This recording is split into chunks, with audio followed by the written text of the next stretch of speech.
Welcome, everyone. This is Diane Sharp, Director of Admissions for the Wharton MBA Program for Executives, the Philadelphia campus. Today's recording is about the financial aid options for the Executive MBA students.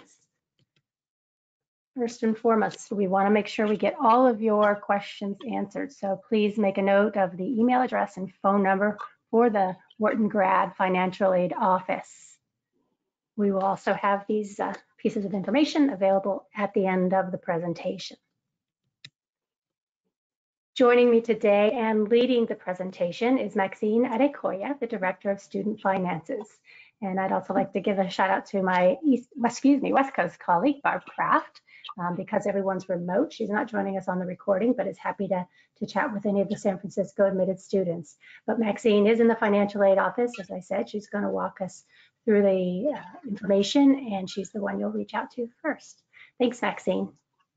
Thank you, Diane. So good day, everyone. Again, my name is Maxine Adekoya. Today, I'll be going through a brief overview of some of the financial aid options you have for the Executive MBA program. Again, as Diane mentioned, if you have any questions after this session, please feel free to reach out to me via email, set up a one-on-one appointment over the phone, and I'd be happy to answer any other questions that you may have. So to begin with, we'll cover the cost of attendance. The cost of attendance for Wharton's Executive MBA tuition fees for the class of 2022 is listed at $214,800 for the 2-year program, so for the entire program. You're looking at 3 different payments during the course of each academic year. So $35,800 for the summer, the same for the fall and for the spring. Do note that for the summer program, there is a deposit fee that you already paid, as you know, for $2,500. So that amount will be subtracted from the first payment. Great, and we are still actually waiting for confirmation on the actual start of the program. We will be announcing that within the week in the My Wharton platform. We'll make sure everyone knows. So if the start, of course, is adjusted, then this chart will be adjusted as well.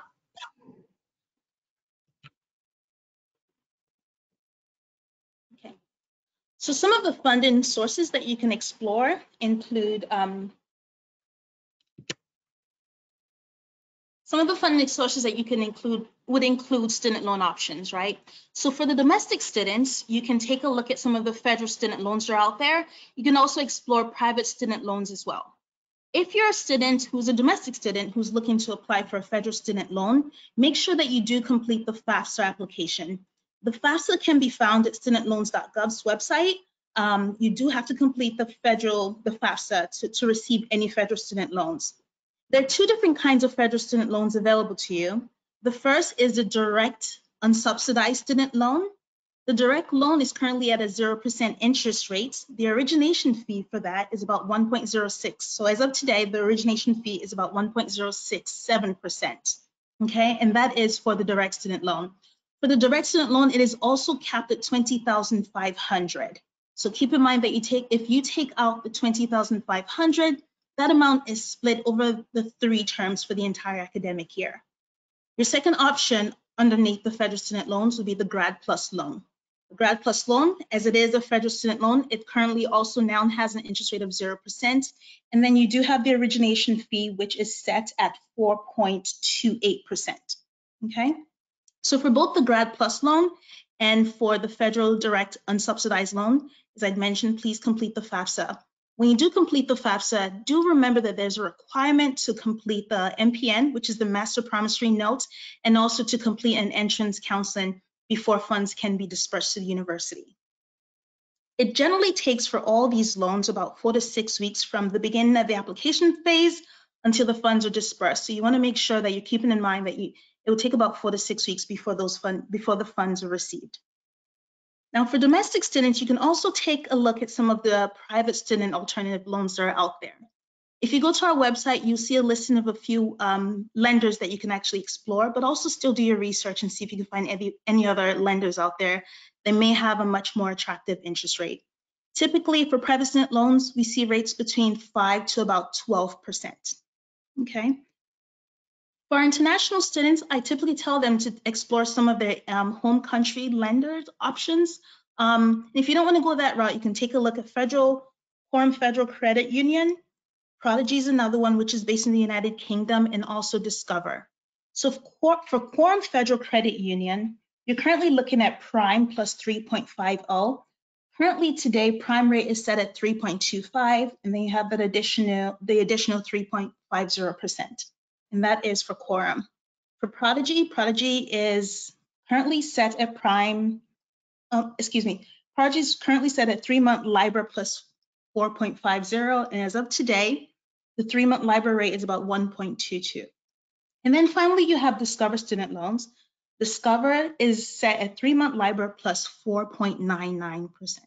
Okay, so take a look at some of those different options and explore some of the options that you have there.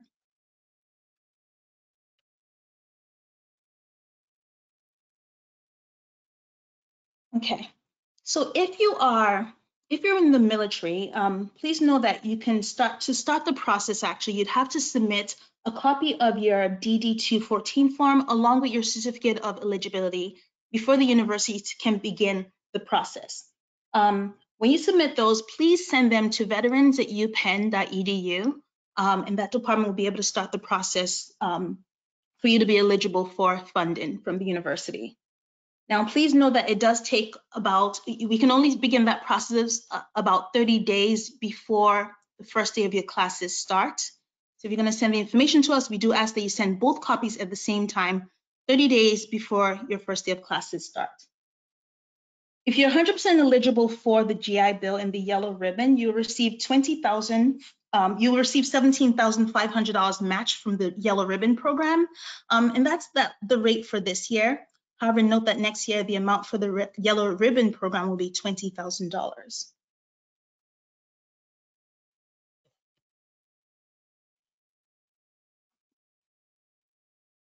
Okay, I think that something really important to note is that there's an option to have a portion of those loans forgiven, which is you'd have to really apply through the Benheim Loan Forgiveness Award Program. And students are able to apply within 5 years of graduation. And so typically students who are eligible to apply will be students who are going into a nonprofit sector or going into government sector. In the past few years, the highest amount that's been awarded to a student has been about $20,000. And that amount is actually earmarked to actually pay down any of your existing student loans. And so when you graduate from Wharton, 5 years out, you're eligible to apply for the Benheim Loan Forgiveness Program. For more information regarding funding and all the alternatives, make sure you take a look at the Welcome website, the Philadelphia Welcome website, and also our financial aid website too, for general information and more resources too.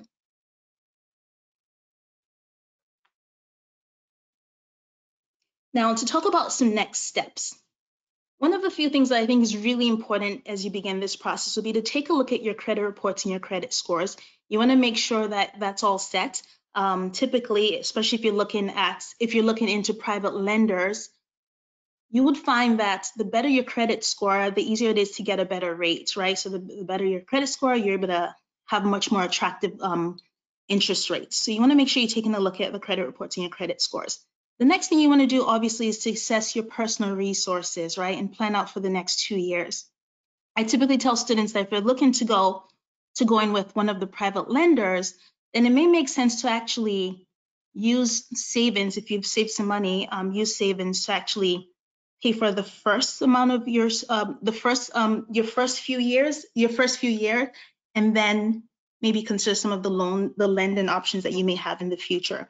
That way you'd actually get to save on some of the interest rates, right? So if you have, for an example, about $50,000 saved up, instead of taking a loan your first year at Wharton, it may make sense to use the $50,000 you have saved up to the course of for the cost of attendance your first year, and then take out a loan the second year, rather than accumulating some of the interest rates.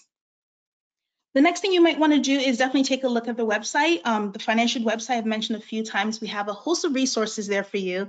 If any of the information there, if you have more questions about any of the information there, definitely please feel free to reach out to the Wharton Financial Aid Office. We'll be more than happy to set up a one-on-one call with you or answer any email questions that you have. And I think that's it from my end. Thank you. Thank you, Maxine. Yes, here are the contact phone number and email address. And despite the fact that the whole university, everyone is working remotely, we are all available for any questions you have. If you leave a message, we'll be able to get back to you within 1 business day. All right, we look forward to seeing everyone real soon. Thanks again, Maxine. Thank you.